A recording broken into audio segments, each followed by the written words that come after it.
өлүп анан кайра тирилгенден кийин адамдар бул дүйнөдөгү ошо динсиз жашаган убактысы үчүн, зикирсиз өткөргөн убактысы үчүн, бербеген садакасы үчүн, бербеген зекети үчүн, акчасы туруп барбаган умра, хажылык үчүн кейит, өкүнөт.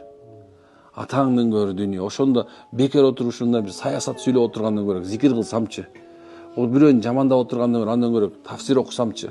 Бирөөнү ушундай бир отургандан көрө бирөөнүн айыбын алып өзүм айыбымды оңдогонго аракет кылсамчы аттиң деп ошо ахирет күнү өкүнбөгөн адам болбойт экен. Аял да эркек дагы.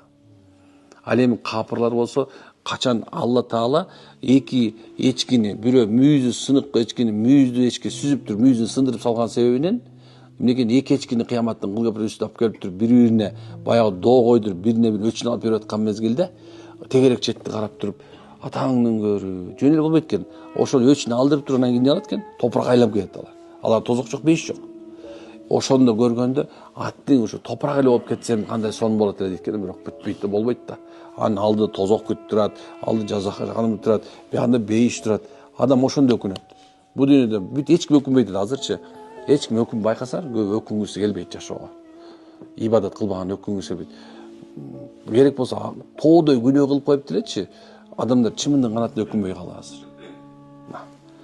Ошо кайдыгерлик ошончо бизде вагонго түшүрүп алечи, өзүбүз эле биз тозокко баратабыз дегендей болот да.